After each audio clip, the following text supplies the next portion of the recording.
ಗ್ರಂಥಾಂತರಂಗದಲ್ಲಿ doctor KS. ನಾರಾಯಣಾಚಾರ್ಯವರ Mahabharata ರೋಚಕ ಕಥಾಮಾಲಿಕೆ 1 ಶ್ರೀ ಮಹಾಭಾರತ ಪಾತ್ರಪ್ರಪಂಚ ಹೊಸ ಸೇರ್ಪಡೆಗಳೊಂದಿಗೆ ಭೀಮಸೇನನ ಪಾತ್ರದ ಪರಿಚಯ 2ನೇ ಭಾಗ.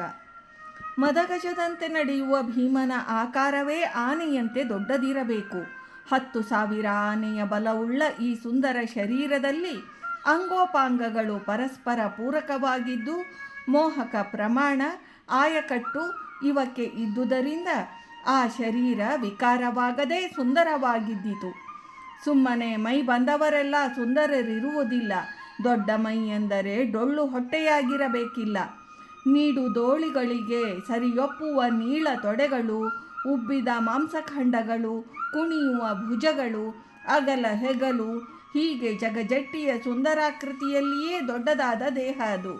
ದುರ್ಯೋಧನನಿಗೆ ಅಸೂಯೆಯೂ, ಧೃತರಾಷ್ಟ್ರನಿಗೆ ಭಯವೂ, ಪಾಂಡವ ವೈರಿಗಳಿಗೆ ಸಿಂಹ ಸ್ವಪ್ನವೂ ಆಗಿದ್ದುದು ಈ ಭೀಮಸೇನನ ನಿಮಿತ್ತವಾಗಿಯೇ. ಇದನ್ನು ಸೂಚಿಸುವ ಒಂದು ಮಾತು ದುರ್ಯೋಧನನ ಬಾಯಲ್ಲೇ ಬರುತ್ತದೆ. ಉಲೂಕನೊಡನೆ ಕೊನೆಯ ಮಾತಿನ ನೆಪದಲ್ಲಿ ಹೇಳಿ ಕಳುಹಿಸಿದ ಈ ಕಪಟ ವಾಕ್ಯಗಳ ಹಿಂದೆ ಮೇಲಿನ ಭಾವ ವ್ಯಕ್ತವಾಗುತ್ತದೆ. ತಂಚ ತೂಬುರಕಂ ಬಾಲಂ ಬಹ್ವಾನಿಶಂ ಅವಿದ್ಯಕಂ ಉಲೂಕಮದ್ವಚೋ ಬ್ರೂಹಿ ಅಸಕೃತ್ ಭೀಮಸೇನಕಂ. ಉದ್ಯೋಗ ಪರ್ವದ 160-64ನೇ ಶ್ಲೋಕ. ಬಾಲನೂ, ಬಹು ತಿನ್ನುವವನು, ತಿಳುವಳಿಕೆಯಿಲ್ಲದವನು, ದೊಡ್ಡ ಆಕಾರವುಳ್ಳವನು ಅಥವಾ ಮೀಸೆಯಿಲ್ಲದವನೂ ಆದ ಭೀಮಸೇನನಿಗೆ ಈ ನನ್ನ ಮಾತುಗಳನ್ನು ಮತ್ತೆ ಮತ್ತೆ ಹೇಳು ಎಂಬಲ್ಲಿ ಭೀಮನನ್ನು ತೂಬರಕ ಎಂದು ವರ್ಣಿಸಿದೆ. ಈ ಶಬ್ದಕ್ಕೆ ವ್ಯಾಖ್ಯಾನಕಾರರು ಪ್ರೌಢಶೃಂಗೋ ಅನರ್ಧ್ವಾನ್ ಅಶ್ಮಶ್ರು ಪುರುಷೋ ವಾ ಎಂದು ವಿವರಣೆ ನೀಡಿದ್ದಾರೆ. ಅಮರಕೋಶವು ಅಜಾತಶೃಂಗೋ ಗೌಹ ಕಾಲೇಪ್ಯಶ್ಮಶ್ರುಹು ಎಂದೇ ವಿವರಿಸಿದೆ. 320. ಆಪ್ಟೆಯವರ ಸಂಸ್ಕೃತ ಕೋಶದಲ್ಲಿ ನಪುಂಸಕನೆಂಬ ಅರ್ಥವನ್ನೂ ಸೇರಿಸಿದೆ. ಭೀಮನಿಗೆ ಇದು ಹೇಗೆ ಅನ್ವಯವೆಂಬುದನ್ನು ವಿವೇಚಿಸುವ. ಭೀಮನಿಗೆ ಮೀಸೆ ಇರಲಿಲ್ಲವೇ? ಟಿವಿ ಮಹಾಭಾರತದಲ್ಲಿ ಭೀಮನಿಗೆ ಮೀಸೆಯೇ ಬೆಳೆದಿಲ್ಲವೆಂಬಂತೆ ತೋರಿಸಿದೆ. ಇದರ ಬಗೆಗೆ ಪತ್ರಿಕೆಗಳಲ್ಲಿ ವ್ಯಾಪಕ ಚರ್ಚೆಯೂ ಆಗಿದೆ. ಬಹುಜನರಿಗೆ ತತ್ವಾರ್ಥ ತಿಳಿಯದ ಸ್ಥಿತಿ ಮಾತ್ರ ಹಾಗೇ ಉಳಿದಿದೆ. ಆದ್ದರಿಂದ ಕೊಂಚ ವಿವರಿಸುವ. ಈ ಶಬ್ದವನ್ನು ಭೀಮನಿಗೆ ಅನ್ವಯಿಸುತ್ತಿರುವವರು ಇಲ್ಲಿ ದುರ್ಯೋಧನನೆಂಬುದು ಮರೆಯಬಾರದು. ಅವನು ಹೇಳಿದ್ದೆಲ್ಲ ಯಥಾರ್ಥವಾಗಲಾರದು. ಅತಿರೇಕ, ತಿರಸ್ಕಾರ, ಅವಹೇಳನ ದೃಷ್ಟಿ, ಉತ್ಪ್ರೇಕ್ಷೆಯಿಂದ ಹೇಳಿದ ಈ ಬೈಗುಳದ ಮಾತು ಪೂರ್ತಿ ನಿಜವಿರಬೇಕಿಲ್ಲ. ಭೀಮನು ವೀರನಾಗಿ ಕೀಚಕನನ್ನು ಇತರ ಬಲಾಢ್ಯ ಜಟ್ಟಿಗಳನ್ನೂ ಕೊಂದು ತನ್ನೆದುರು ನಿಂತಾಗ ಮೀಸೆ ಅವನಿಗಿಲ್ಲದಿದ್ದರೆ ಉತ್ತರಕುಮಾರನು ಅದನ್ನು ಹೇಳದೇ ಇರುತ್ತಿರಲಿಲ್ಲ. ಆದ್ದರಿಂದ ಭೀಮನಿಗೆ ಮೀಸೆಯೇ ಇರಲಿಲ್ಲವೆಂಬುದು ಸಂಗತವಾಗಲಾರದು. ಇಂಥವನಿಗೆ ಮೀಸೆಯಿಲ್ಲದುದು ಒಂದು ವಿರೂಪವೇ ಆಗುತ್ತಿತ್ತು. ಆದುದರಿಂದ ಅವನಿಗೆ ಬೇರೊಂದು ಅರ್ಥದಲ್ಲಿ ಈ ಶಬ್ದವನ್ನು ಅನ್ವಯಿಸಬೇಕಾಗುತ್ತದೆ. ಕೋಡು ಮೊಳೆಯದ ಗೋವು ಎಂಬುದಂತೂ ನೇರವಾಗಿ ಭೀಮನಿಗೆ ಅನ್ವಯವಾಗುವಂತೆಯೇ ಇಲ್ಲ. ಕೋಡು ಮೊಳೆಯಬೇಕಾದುದು ವಯಸ್ಸಿಗೆ ಬಂದ ಗೋವಿನ ಲಕ್ಷಣ. ಹಾಗೆ ಸಕಾಲದಲ್ಲಿ ಮೀಸೆ ಹುಟ್ಟಬೇಕಾದದ್ದು ಪುರುಷ ಲಕ್ಷಣ. ಮೊದಲನೆಯದನ್ನು ಲಕ್ಷಣಾರ್ಥದಲ್ಲಿಯೂ ಎರಡನೆಯದನ್ನು ಮಿತಾರ್ಥದಲ್ಲಿಯೂ ಕೂಡಿಸಿದರೆ ಭೀಮನಿಗೆ ಸಕಾಲದಲ್ಲಿ ಮೀಸೆ ಹುಟ್ಟಲಿಲ್ಲವೆಂದೂ, ಆದರೆ ಈಗ ಅಷ್ಟೋ ಇಷ್ಟೋ ಮೀಸೆ ಇತ್ತೆಂದೂ ಹೇಳಬರುವುದು. ಬೆಳೆದ ತುಂಬಿದ ಅವನ ಮೈಗೆ ಎಷ್ಟು ಪ್ರಮಾಣದಲ್ಲಿ ಮೀಸೆ ಇರಬೇಕೋ ಅಷ್ಟಿರಲಿಲ್ಲವೆಂದೂ, ಆದರೆ ಸಮರ್ಥವಾಗಿ ದಪ್ಪ ಮೀಸೆ ಬೆಳೆಯದ ಭೀಮಸೇನ ನಮ್ಮ ಕಲ್ಪನೆಗೆ ಎಟುಕದ ವ್ಯಕ್ತಿ. ಸಕಲ ಚಿತ್ರಕಾರರು ನಾಟಕದಲ್ಲಿ ಭೀಮ ಪಾತ್ರಧಾರಿಗಳು ಈವರೆಗೆ ಬೆಳೆಸಿಟ್ಟ ಭೀಮ ಕಲ್ಪನೆಗೆ ಈ ಮೀಸೆ ಇಲ್ಲದುದು ಭಂಗ ತರುತ್ತದೆ. ಹೀಗೆ ಮೀಸೆ ಇಲ್ಲವೆಂಬುದು ವಾಚ್ಯಾರ್ಥದಲ್ಲಿ ಯಾವ ಭಾಷಾಂತರ ಮಹಾಭಾರತದಲ್ಲೂ ಓದಿ ಅರಿಯಲಾರದ ವಿಷಯ. ಇನ್ನು ಪ್ರೌಢಶೃಂಗೋ ಅನರ್ಧ್ವಾನ್ ಎಂಬ ನೀಲಕಂಠೀಯ ವ್ಯಾಖ್ಯಾನದ ವಿವರಣೆ. ಅನಡ್ವಾನ್ ಎಂದರೆ ಇನ್ನೂ ಪ್ರಾಯಕ್ಕೆ ಬಾರದ ಎಳೆಗರು, ಎಳೆಯ ಎತ್ತು.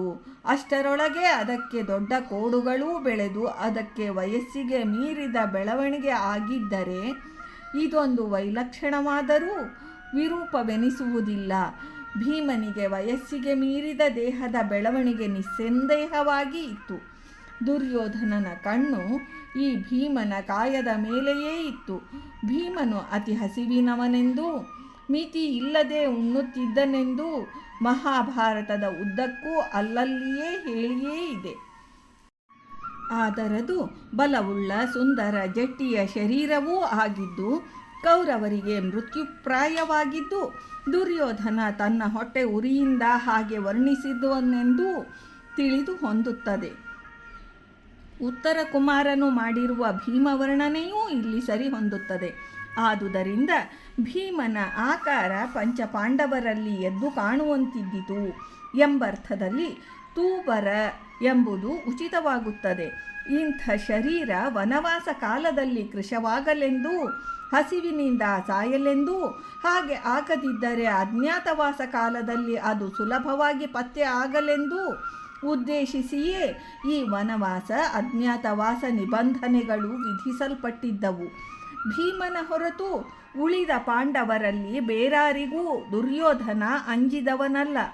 ಭೀಮನ ಬಲದ ಸವಿಯನ್ನು ಚಿಕ್ಕಂದಿನಲ್ಲೇ ಉಂಡು ಹೊಟ್ಟೆಯುರಿ ಎದ್ದವನು ದುರ್ಯೋಧನ. ಆಟಪಾಠಗಳ ಕಾಲದಲ್ಲೂ ಕಿರಿಕಿರಿ ಮಾಡಿ ಹೋಗಿ ಒದೆತ ತಿಂದದ್ದು ಈ ಭೀಮನ ಕೈಲೇ.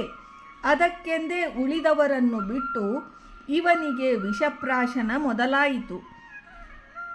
ಆದರೆ ಅದು ಭೀಮನಿಗೆ ನಾಗಲೋಕದ ಅಮೃತ ಪ್ರಾಪ್ತಿಯನ್ನೂ ಉಂಟು ಮಾಡಿದ್ದು ದುರ್ಯೋಧನನ ದುರ್ದೈವ. ಇವನನ್ನು ಹೇಗೆ ಕೆರಳಿಸಬಹುದೋ, ಅಪಮಾನಿಸಬಹುದೋ, ಸಾಯಿಸಬಹುದೋ ಅದೆಲ್ಲವನ್ನೂ ಸದಾ ದುರ್ಯೋಧನ ಚಿಂತಿಸುತ್ತಿದ್ದ. ದಿನ ಕುಸ್ತಿ ಮಾಡಿ ಪಟ್ಟು ಹಾಕಲು ಅನುಕೂಲವಾಗುವಂತೆ ದುರ್ಯೋಧನ ಭೀಮನ ಉಕ್ಕಿನ ಪ್ರತಿಮೆಯೊಂದನ್ನೇ ತನ್ನ ಅರಮನೆಯಲ್ಲಿ ಮಾಡಿಸಿಟ್ಟು ಆ ರಹಸ್ಯದಲ್ಲಿ ಅದರೊಡನೆ ಗುದ್ದಾಡುತ್ತಿದ್ದ. ಶ್ರೀಕೃಷ್ಣನಿಗೆ ಇದು ತಿಳಿದು ದುರ್ಯೋಧನ ಸತ್ತ ಮೇಲೆ ಆ ಪ್ರತಿಮೆಯನ್ನೇ ಧೃತರಾಷ್ಟ್ರನ ಮುಂದೆ ತಳ್ಳಿ ಅವನ ಕಪಟಾಲಿಂಗನದ ಬಿಗಿಯಿಂದ ಅದು ಪುಡಿಪುಡಿಯಾಗುವಂತೆ ಮಾಡಿದ್ದನ್ನು ಹಿಂದೆ ವಿವರಿಸಿದೆ. ಆದ್ದರಿಂದ ತೂಬರನೆಂದರೆ ಭೀಮಕಾಯನೆಂದರ್ಥ. ಬಹು ಸಮಂಜಸವೂ ಗ್ರಂಥಪೋಷಿತವೂ ಆಗುತ್ತದೆ.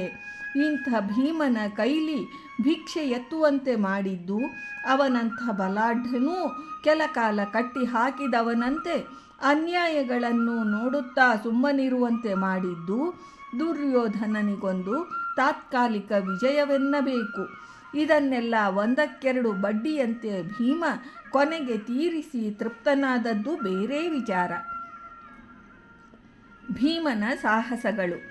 ಅರಗಿನ ಮನೆಯಿಂದ ಹೊರಬಿದ್ದ ಮೇಲೆ ಹಿಡಿಂಬನನ್ನು ಸಂಹರಿಸಿದ್ದು, ಆಮೇಲೆ ತಲೆಮರೆಸಿಕೊಂಡಿದ್ದ ಏಕಚಕ್ರ ನಗರದಲ್ಲಿ ಬಕಾಸುರನನ್ನು ಸಂಹರಿಸಿದ್ದು ಭೀಮನ ಮೊದಲ ಸಾಹಸಗಳು.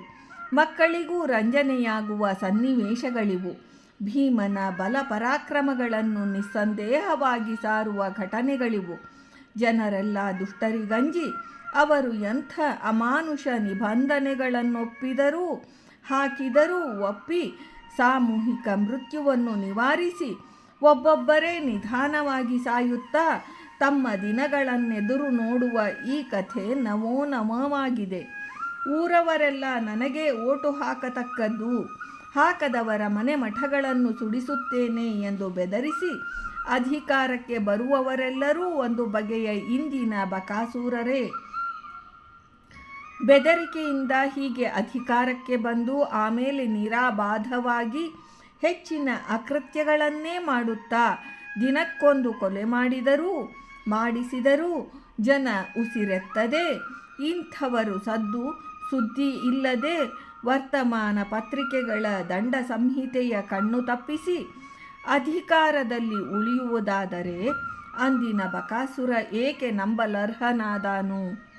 ಜನ ಒಗ್ಗೂಡಿದಲ್ಲಿ ಶಕ್ತಿಯುಂಟೆಂಬರು. ಹಾಗೆ ಒಗ್ಗೂಡಿಯೂ ಅಶಕ್ತರಾದವರನ್ನು ಯಾರು ಕಾಪಾಡಬೇಕು? ಮೆಕ್ಸಿಕೋ ದೇಶವನ್ನು ಮೊದಲು ಆಕ್ರಮಿಸಿದ ಪಾಶ್ಚಾತ್ಯರು ಅಲ್ಲಿ ಅಸ್ಟೆಕ್ಸ್ ಜನರನ್ನು ಎದುರಿಗೆ ಕೂರಿಸಿಕೊಂಡು ಕೈ, ಕಾಲು, ಮೂಗು, ಮೂತಿ ಒಂದೊಂದೇ ಕಿತ್ತು ತಿನ್ನುತ್ತಿದ್ದರಂತೆ. ಹಾಗೆ ಸತ್ತವರು ಪೂರ್ಣ ಒಮ್ಮೆಲೇ ಸಾಯದೆ, ನೋವು ತಾಳದೆ, ಪ್ರತಿಭಟಿಸುವಂತೆಯೂ ಆಗದೆ ಸಾಯುತ್ತಿದ್ದುದು ಈ ನರಭಕ್ಷಕ ಚರಿತ್ರೆಯಲ್ಲಿರುವುದಾದರೆ ಬಕಾಸುರ ಏಕಿರಬಾರದು? ಇದೊಂದು ಬಗೆಯ ಪ್ರಜಾವಿರೋಧಿ ಶಕ್ತಿ. ಅಂದೂ ಇಂದೂ ಇದು ಉಂಟೇ ಉಂಟು. ಇಂಥದೊಂದನ್ನು ಭೀಮ ನಿವಾರಿಸಿದ್ದು ಅವನಿಗೆ ಜನಹಿತದಲ್ಲಿದ್ದ ಕಳಕಳಿಯನ್ನು ತೋರಿಸುತ್ತದೆ. ಭೀಮನ ಸಾಹಸಗಳು ಯಾವುವೂ ದುರ್ಯೋಧನನಂತೆ ವ್ಯರ್ಥ ಸಾಹಸವಲ್ಲ. ಅವೆಲ್ಲ ಲೋಕಹಿತಾರ್ಥವಾಗಿ ನಡೆಸಿದ ಮಹಾಕಾರ್ಯಗಳೇ. ದ್ರೌಪದಿ ವಿವಾಹ ಕಾಲಕ್ಕೆ ಉಳಿದ ಪಾಂಡವರಿಗಾರಿಗೂ ವಿವಾಹ ಆಗದೆ ಭೀಮನಿಗೆ ಮಾತ್ರ ಹಿಡಿಂಬೆಯೊಡನೆ ವಿವಾಹವಾಗಿ ಘಟೋತ್ಕಜನೆಂಬ ಮಗುವಿದ್ದುದು ಬಹು ಸೋಜಿಗವೆನ್ನಬೇಕು. ರಾಜಸೂಯ ಯಾಗಕ್ಕೆ ಮೊದಲು ಜರಾಸಂಧನನ್ನು ಭೀಮ ಮಲ್ಲಯುದ್ಧದಲ್ಲಿ ಸಂಹರಿಸಿದ್ದು ಮುಂದಿನ ಮಹಾಸಾಹಸ. ಈ ಬಗೆಗಿನ ವಿವರಣೆಯನ್ನು ಮುಂದಿನ ಭಾಗದಲ್ಲಿ ನೋಡೋಣ. ಇಂದಿನ ಈ ಭಾಗವನ್ನು ವೃಂದಾವನ ವಿಹಾರ